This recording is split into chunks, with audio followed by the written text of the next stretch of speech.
आप सभी का एक बार फिर से बहुत बहुत स्वागत है जीके मिलेनियर्स में। तो आइए दोस्तों, आज हम जनजातियों के आगे बढ़ते हुए जनजातियों की जो भी जनजातियों के बारे में हम पढ़ रहे थे उसी को हम आगे बढ़ाते हुए आज बात करने वाले हैं। वो हम बात करेंगे हो जनजातियों के बारे में। हम जानते हैं कि हो जनजाति एक झारखंड की महत्वपूर्ण जनजाति के रूप में माना जाता है और ये काफी महत्वपूर्ण भी है और कई बार यहाँ से एग्जाम्स में सवाल भी देखने को मिलता है, क्योंकि हो जनजातियों का स्थान अगर बोला जाए तो वो कई मायने में महत्वपूर्ण माना जाता है। चाहे वो झारखंड के जितने भी जनजातीय आंदोलन देखने को मिलता है वहां पे बात करें, या तो और भी जितने भी हैं उनमें सभी में भागीदारी जो होता है वो हो जनजातियों का काफी अहम माना जाता है। और साथ ही साथ बता दें कि हो को ये लड़ाकू जनजातियों के रूप में भी जाना जाता है, क्योंकि ये काफी एक दूसरे का विरोध शुरू से अंत तक करते रहे हैं। तो शुरू से ये संघर्षशील जनजाति के रूप में माना जाता है, इसलिए ये काफी महत्वपूर्ण होने वाला है आपका क्लास। और बता दें कि चाहे वो आपका जेपीएससी का एग्जाम हो, चाहे वो आपका जेएसएससी का एग्जाम हो, चाहे आपका झारखंड एसआई का एग्जाम हो, वनरक्षी का एग्जाम हो, झारखंड पुलिस का एग्जाम हो, वो सारे एग्जाम्स में यहाँ से सवाल आपको निश्चित रूप से देखने को मिलता है। तो चलिए हम एक एक करके सारी चीजों को हम समझेंगे और पूरे जनजातियों के बारे में हम विश्लेषण करेंगे और संक्षेप में समझने का प्रयास करेंगे कि कैसे कैसे ये जनजातियों का किस तरह से रहा है, झारखंड में मुख्य योगदान क्या रहा है, तो वो सभी के बारे में हम एक एक करके चर्चा करेंगे। अगर बात करें हो जनजातियों की तो बता दें कि झारखंड की चौथी सबसे बड़ी जनजाति के रूप में माना जाता है वो है हो जनजाति। तो चलिए हम शुरू करते हैं आज के क्लास को और समझेंगे हम कि क्या है हो जनजाति और उसके बारे में हम समझेंगे। बात करते हैं अगर हो जनजाति की, तो यह हो जनजाति की अगर बात करें तो यह प्रोटो ऑस्ट्रेलॉइड प्रजाति समूह के अंतर्गत आते हैं। तो अगर बात करें हो जनजाति किस समूह के अंतर्गत या तो किस प्रजातीय समूह के अंतर्गत आते हैं, तो कह सकते हैं कि वो प्रोटो ऑस्ट्रेलॉइड प्रजाति समूह के अंतर्गत आते हैं। अगर बात करें इनकी भाषा की तो इनके भाषा हालांकि वो भाषा है जो कि मुंडारी और संथाली भाषा, कह सकते हैं कि संथाल और मुंडारी की भाषा जो है, संथाली और मुंडारी, उनसे कहीं ना कहीं मिलता जुलता देखने को मिलता है, लेकिन इसकी लिपि जो है वो अलग है।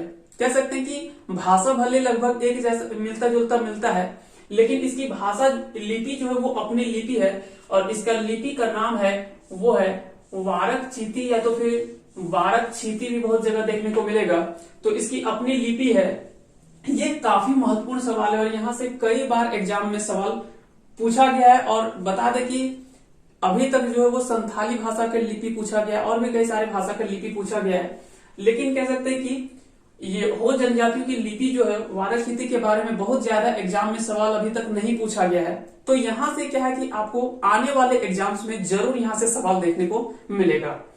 अगर बात करें इस लिपि के बारे में, थोड़ा सा हम इस लिपि के बारे में समझेंगे, क्योंकि थोड़ा सा हालांकि इसके बारे में अगर पूरी डिटेल से समझना है तो हमने इसके लिए एक सेपरेट वीडियो बना के रखा है वाराणसी लिपि के बारे में, तो वहां से आप पूरे डिटेल से समझ सकते हैं कि किस तरह का ये लिपि है, किस समूह के अंतर्गत आता है और कैसे कैसे इसका उपयोग होता है, इसमें कितना वर्ण है, कितना स्वर, कितना व्यंजन है, वो सभी के बारे में हम एक एक करके इसका आविष्कार किसके द्वारा, यानी सबसे पहले इसको किसके द्वारा दिया गया था, तो ये सभी के बारे में हम चर्चा किए हुए हैं।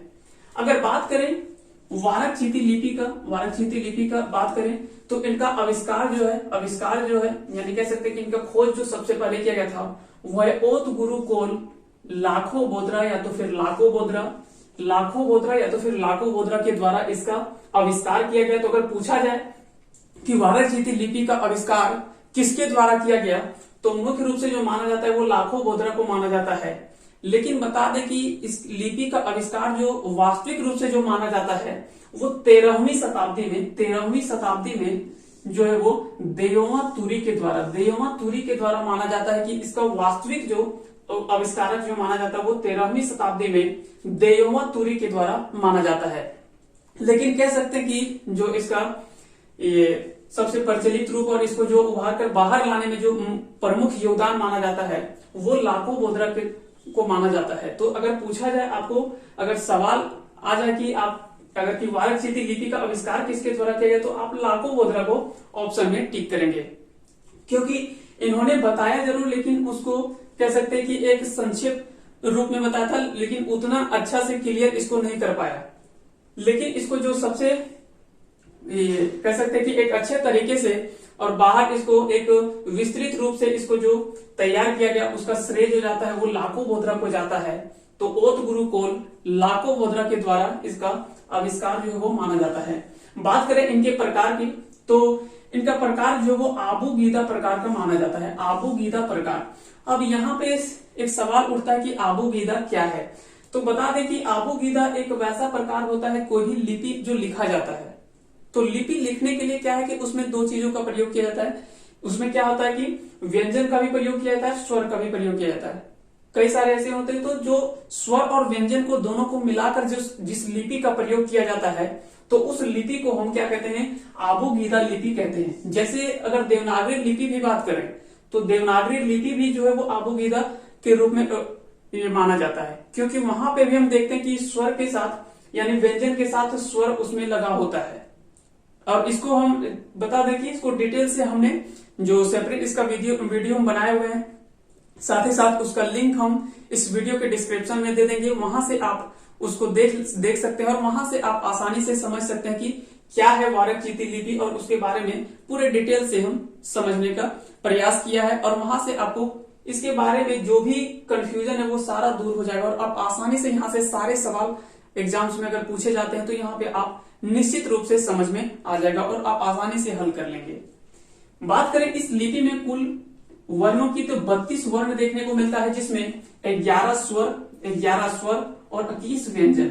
बता दें कि इस लिपि में कुल 32 वर्ण हैं, जिसमें से 11 स्वर और 21 व्यंजन वर्ण माना जाता है।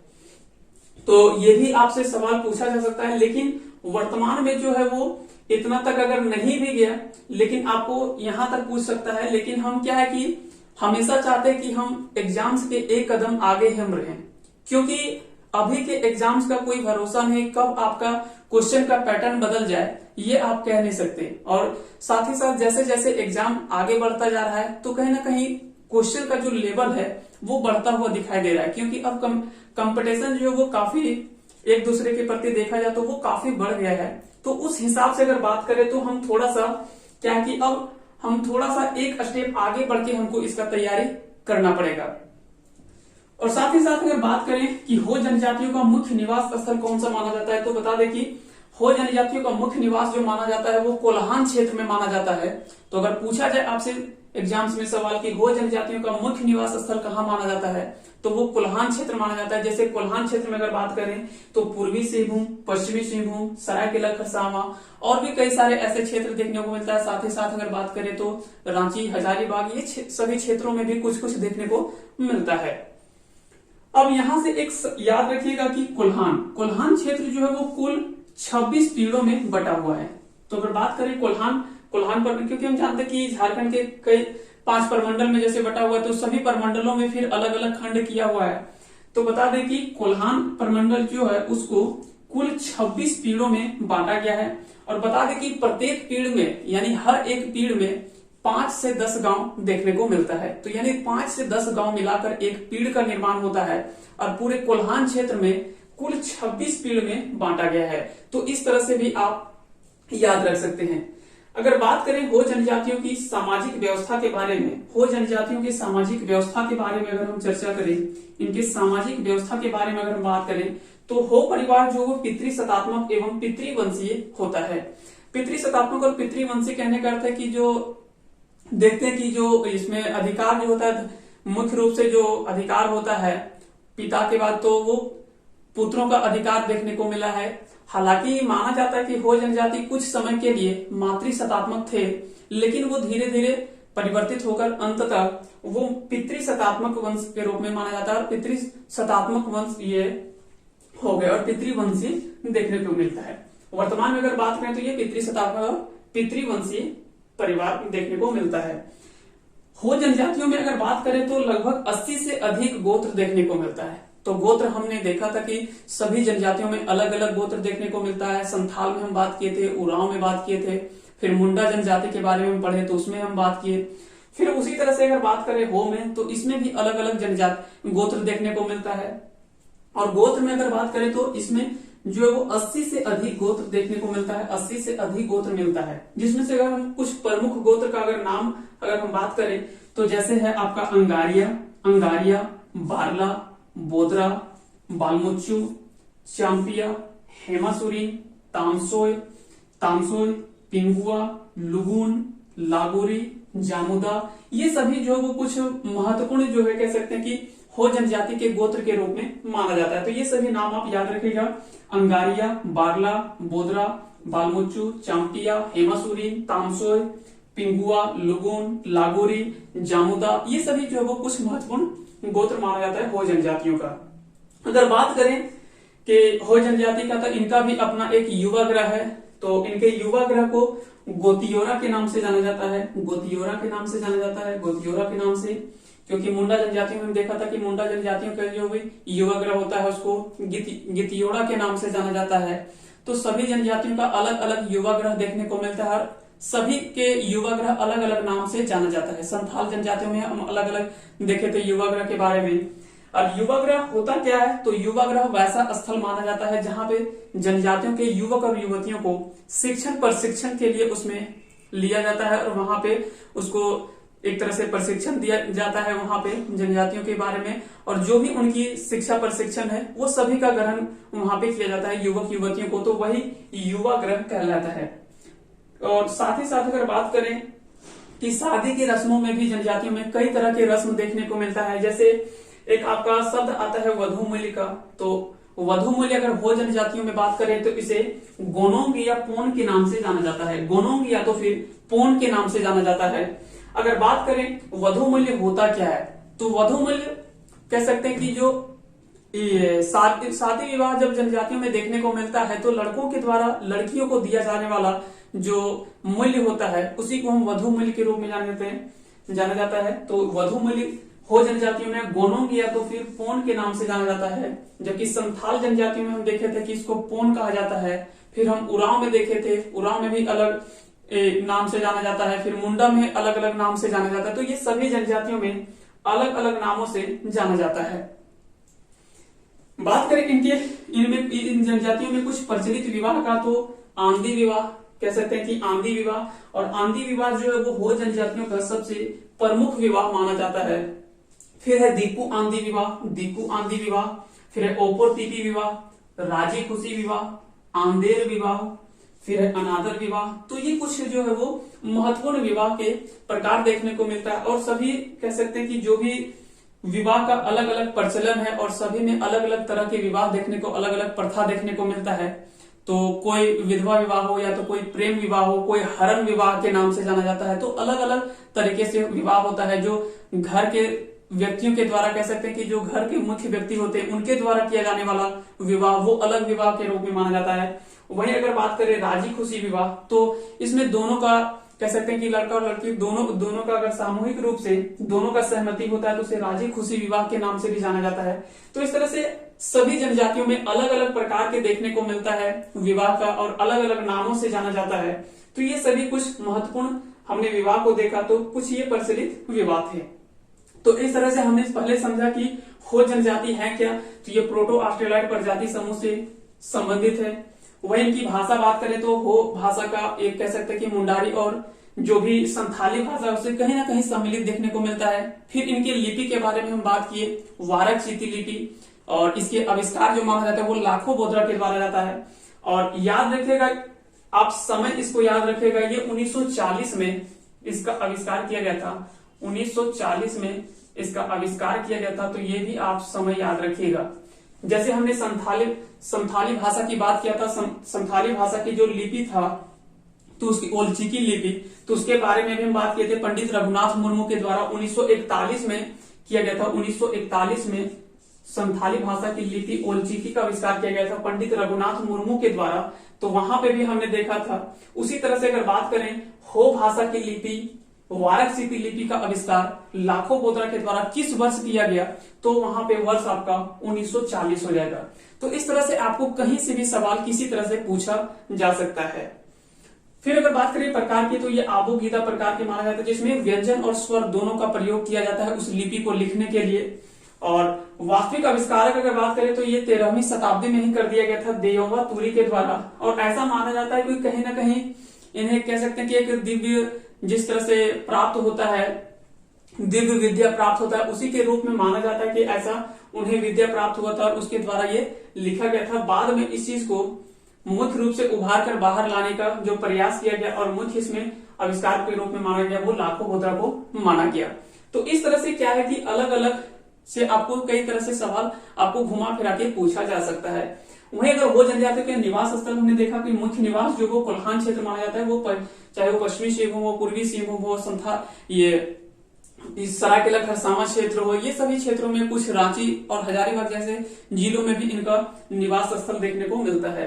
कोल्हान क्षेत्र जो था वो कुल 26 पीढ़ों में बटा हुआ है। तो कोल्हान क्षेत्र अगर बात करें तो कुल 26 पीढ़ों में बटा हुआ है और हर एक पीढ़ में 5 से 10 गांव देखने को मिलता है। 5 से 10 गांव को मिलाकर एक पीढ़ का निर्माण होता है। सामाजिक व्यवस्था अगर बात करें तो हो परिवार जो वो पितृसत्तात्मक और पितृवंशीय माना जाता है। साथ ही साथ हो जनजातियों में लगभग 80 से अधिक गोत्र देखने को मिलता है। तो बता दें कि 80 से अधिक गोत्र मिलता है। अगर कुछ प्रमुख गोत्रों का बात करें तो ये सभी गोत्र जो है वो कुछ प्रमुख गोत्र हैं, जैसे अंगारिया, बारला, बोतरा, बालमुचू, चांपिया, हेमासुरी, तामसोय, फिर है पिंगुआ, लुगुन, लागोरी, जामुदा, ये सभी कुछ प्रमुख गोत्र है। इनके युवा ग्रह को गोतियोरा के नाम से जाना जाता है। वहीं वधु मूल्य को गोनोंग या तो फिर पोन के नाम से जाना जाता है। कुछ प्रचलित विवाह का बात करें तो आंधी है, दीकू आंधी है, ओबोर तीपी है, राजी खुशी विवाह है, फिर आंधेर विवाह है, फिर है अनादर विवाह। तो ये कुछ महत्वपूर्ण इतना हम समझे। तो सबसे पहले हम हो जनजातियों के बारे में पढ़े, उसकी भाषा समझे, उनका मुख्य निवास समझे, फिर है साथ ही साथ उनकी सामाजिक व्यवस्था के बारे में हमने समझा, उनके कुछ प्रमुख युवा ग्रह, वधु मूल्य और प्रचलित विवाह के बारे में समझे। अब हम आगे बात करते हैं इनकी राजनीतिक व्यवस्था के बारे में कि कैसा इनका राजनीतिक व्यवस्था था, ग्राम का प्रधान कौन होता था, कौन इसके राजनीतिक या तो कह सकते हैं कि जो भी व्यवस्था जो संचालक जो मुख्य व्यक्ति माना जाता था वो कौन या कौन होता है जो कि मुख्य संचालक माना जाता है। तो गांव के प्रधान जो होता है, तो हो जनजातियों के गांव के प्रधान को मुंडा के नाम से जाना जाता है। तो मुंडा के नाम से जाना जाता है। और इनका सहायक जो होता है, इनका सहायक जो होता है उसे डाकुआ के नाम से जाना जाता है। तो कह सकते हैं कि हो जनजातियों में गांव का जो मुख्य प्रधान व्यक्ति माना जाता है वो मुंडा के नाम से जाना जाता है। वहीं इनका सहायक व्यक्ति जो होता है उसे डाकुआ कहा जाता है। तो डाकुआ कहा जाता है। 5 से 10 गांव को मिलाकर एक पीर का निर्माण होता है। पीर या तो फिर पढ़ा कह सकते हैं, पीर या तो फिर पढ़ा कह सकते हैं। पढ़ा बहुत जगह पढ़ा भी आपको देखने को मिलेगा। और पीर या तो फिर पढ़ा का जो प्रधान व्यक्ति माना जाता है वो से मानकी कहा जाता है। तो मानकी जो है वो पीर या पढ़ा का प्रधान व्यक्ति होता है। वहीं अगर पीर का न्यायिक प्रधान का अगर बात करें तो पीर का न्यायिक प्रधान बात करें तो वो पीर पंच के नाम से जाना जाता है। तो अगर बात करें न्यायिक प्रधान जो कि न्याय का कार्य जो करते हैं, उनका प्रधान जो होता है वो पीर पंच के नाम से जाना जाता है।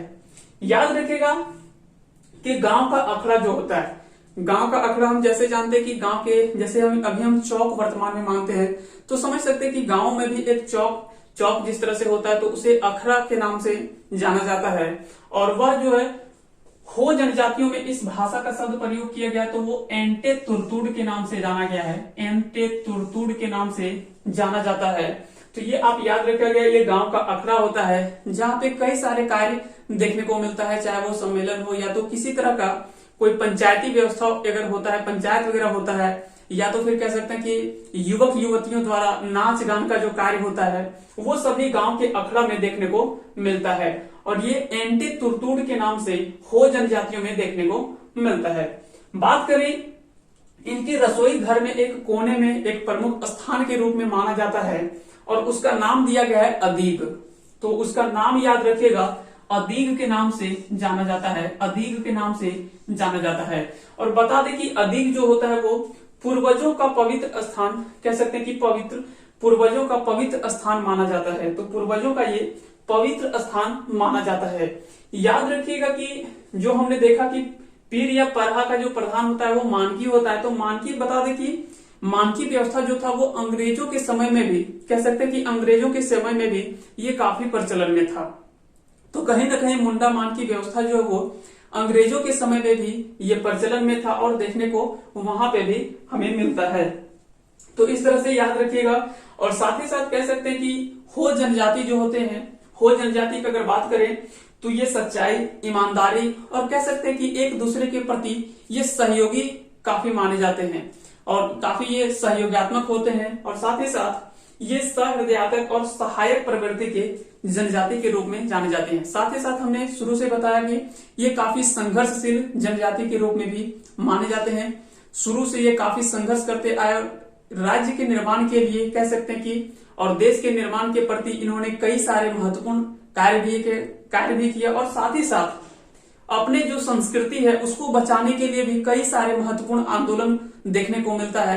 तो वो सभी के बारे में हम एक एक करके आगे जब हम बढ़ेंगे और जनजातीय आंदोलन पढ़ेंगे तो उसमें हम ये सभी चीजों को हम एक एक करके समझेंगे कि कैसे कैसे वो सभी जनजातियों का आंदोलन जो है वो किस प्रकार रहा और वहां पे आंदोलन में किस जनजाति का किस तरह का योगदान रहा, वो सभी के बारे में हम समझेंगे।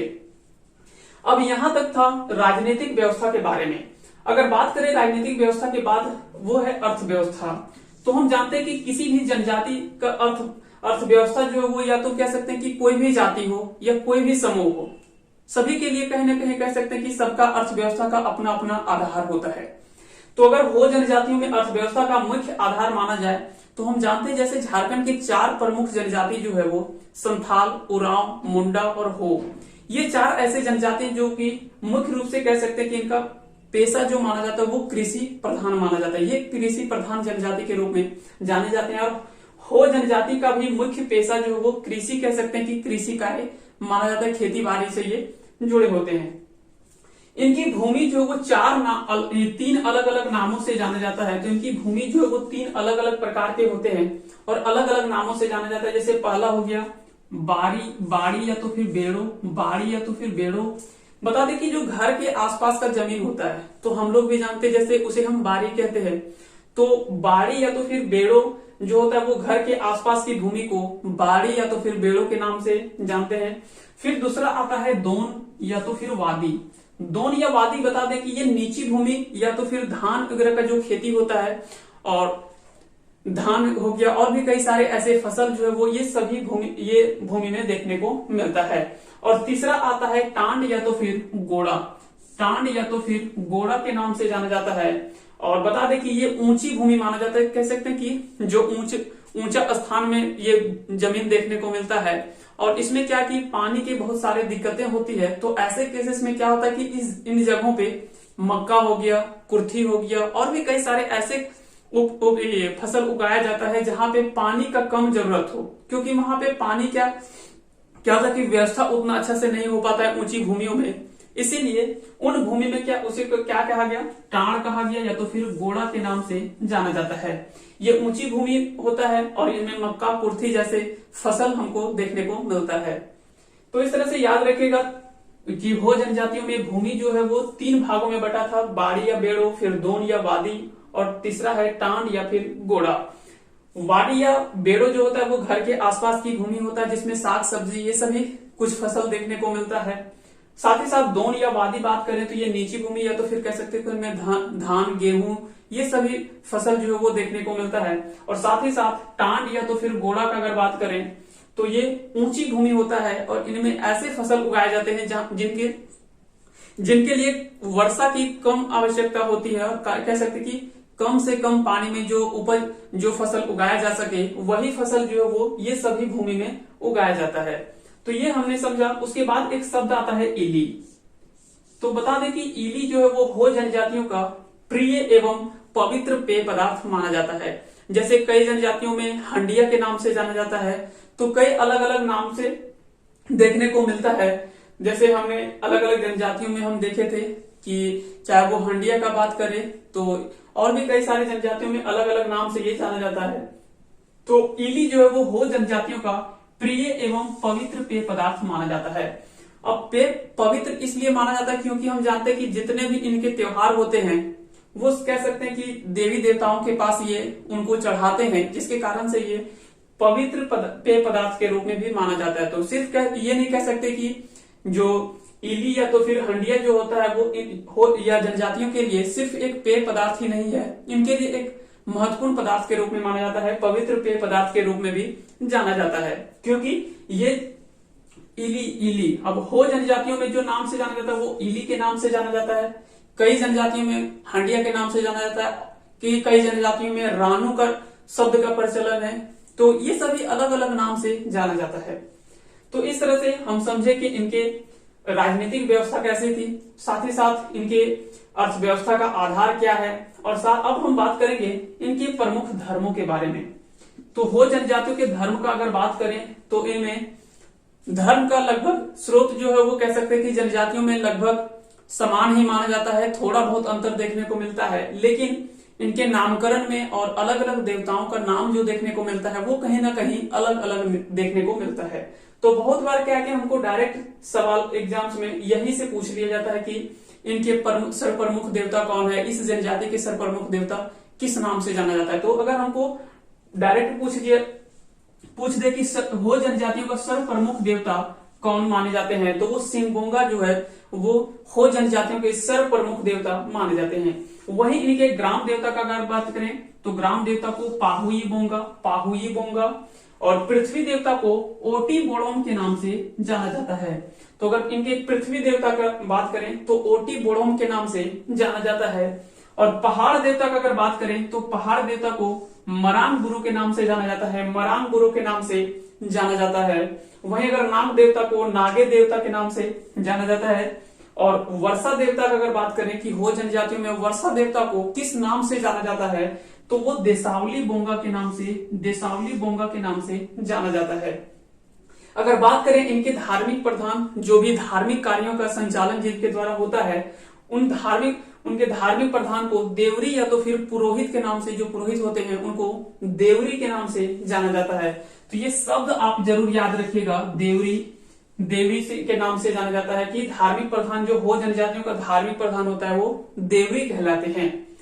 अब ये था कुछ धर्म के अलग अलग आधार पे इनको देखने को मिलता है। फिर हम बात करें इनके कुछ त्योहार की, तो कई सारे जनजातियों में कुछ प्रमुख त्योहार हैं, और साथ ही साथ ये धर्म या कह सकते हैं कि जितना भी इनका त्योहार होता है वो कहीं ना कहीं प्रकृति के आधार पर ही इनका जो भी देखने को मिलता है त्योहार, ये सभी पर्व त्योहार जो होता है वो या तो पूजा पाठ जो होता है वो कहीं ना कहीं प्रकृति के आधार पर होता है। ये एक तरह से कह सकते हैं कि ये दृष्टिकोण से देखा जाए, हर दृष्टिकोण से तो ये काफी महत्वपूर्ण माना जाता है, क्योंकि ये चाहे बात करें तो ग्राम देवता की पूजा करते हैं, पृथ्वी की पूजा करते हैं, सूर्य की पूजा करते हैं, साथ ही साथ अगर बात करें तो पहाड़ की पूजा करते हैं, जल की पूजा करते हैं, नाग देवता कह सकते हैं कि तो कई सारे ऐसे जीव जंतु की पूजा होती है। साथ ही साथ अगर बात करें तो पहाड़ पर्वतों की, साथ ही साथ वृक्ष की पूजा होती है, कह सकते हैं कि वृक्ष विवाह देखने को मिलता है इन जनजातियों में। तो इस तरह से